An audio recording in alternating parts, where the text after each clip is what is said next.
વધુ એક મહત્વના સમાચાર સામે નજર કરીશું તો સામાન્ય વરસાદે જ લીંબડી ધાંગધ્રા હાઈવે ધોવાઈ ગયા છે।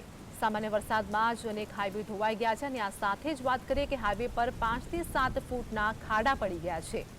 તો કોઈ અકસ્માતની ઘટના સર્જાય તે અંગે પણ વાત કરી કે કોણ જવાબદાર તેવા પ્રશ્નો પણ છે। કમરતોડ ખાડાઓથી વાહન ચાલકો પણ હાલ તો હેરાન પરેશાન થઈ રહ્યા છે। ત્યારે તંત્રની કામગીરી સામે વાહન ચાલકોની નારાજગી પણ જોવા મળી રહી છે। તંત્રની કામગીરી સામે પણ અનેક પ્રશ્નો ઊભા થયા છે। તાત્કાલિક ખાડાઓ પૂરવામાં આવે તેવી વાહન ચાલકોની તંત્ર સમક્ષ માંગ છે।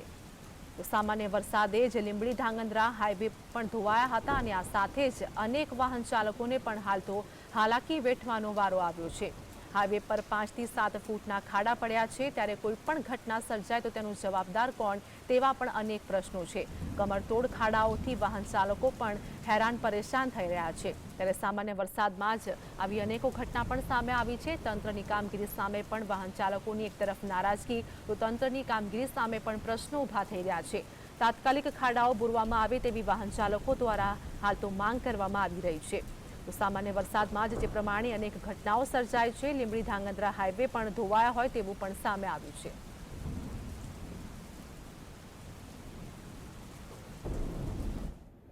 તો આજ મુદ્દે અમારી સાથે અમારા સહયોગી ફઝલ અમારી સાથે લાઈવ જોડાઈ ગયા છે। ફઝલ, સામાન્ય વરસાદની અંદર જ જે પ્રમાણે વાત કરીએ કે લીંબડી અને ધાંગધ્રાનો હાઈવે ધોવાઈ ગયો છે, વાહન ચાલકોને હાલાકી પડી રહી છે, તંત્ર સામે રોષ પણ જોવા મળી રહ્યો છે, તંત્રની કામગીરી સામે પણ અનેક પ્રશ્નો છે।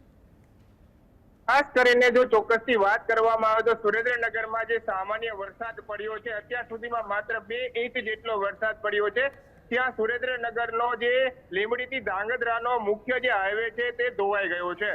હાઈવે ઉપર 5 થી 7 ફૂટના મોટા ખાડાઓ પડી ગયા છે। આ ખાડાઓ પડવાના કારણે રોજબરોજ અકસ્માતો સર્જાઈ રહ્યા છે।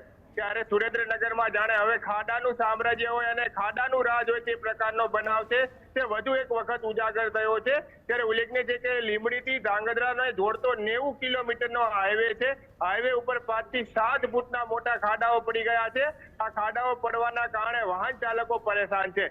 એક તરફ કમરતોડ ટેક્સ ભરતી પ્રજા હવે ખાડાઓથી પરેશાન બની રહી છે, ત્યારે તંત્રના અધિકારીઓ માત્ર ઓફિસોમાં બેસી અને સર્વે કરી અને ખાડા પૂરવાની કામગીરી કરતા હોવાનું પણ સામે આવી રહ્યું છે।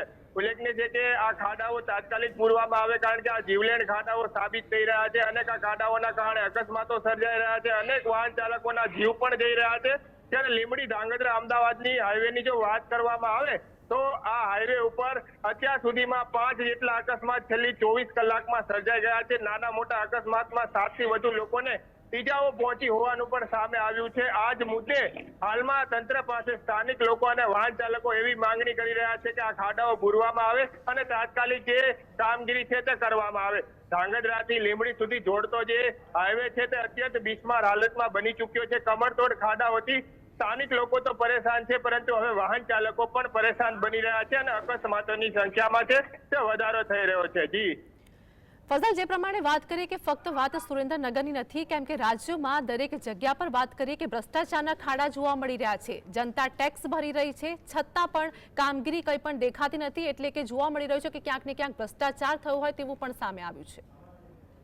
ચોક્કસથી જો વાત કરવામાં આવે તો સુરેન્દ્રનગર જિલ્લા ઉપરાંત સમગ્ર ગુજરાત રાજ્યમાં જે રોડ, રસ્તા અને બ્રિજોના કામ થયા છે તેમાં ભ્રષ્ટાચાર થયા હોવાનું તાજેતરમાં તે સામે આવ્યું છે। ખાસ કરીને સુરેન્દ્રનગરની જો વાત કરવામાં આવે તો લીંબડી નજીક જે અમદાવાદને જોડતો 2200 કરોડ રૂપિયાના ખર્ચે બનેલો રોડ છે, ત્યાં 10 ફૂટનું ગાબડું પડી ગયું। 6 મહિનામાં આ પ્રકારની ઘટના બની। બીજી તરફ દોડિયા નજીક પણ આ પ્રકારની ઘટના બની। જે પુલ બનાવવામાં આવ્યો હતો તેના જે સાંધા છે તે છૂટા પડી જવા પામ્યા છે, તે પણ 1 મહિનાથી બંધ હાલતમાં છે।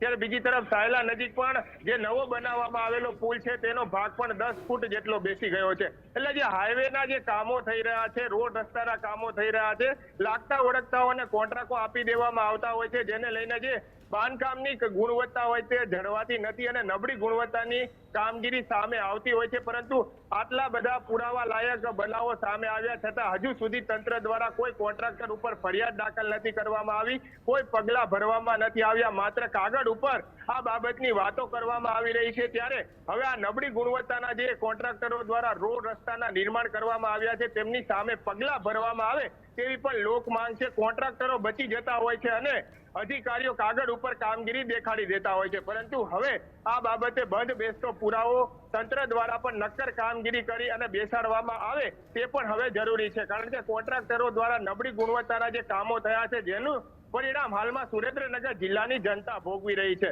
જી ફઝલ, અમારી સાથે જોડાવા બદલ, સમગ્ર માહિતી બદલ આપનો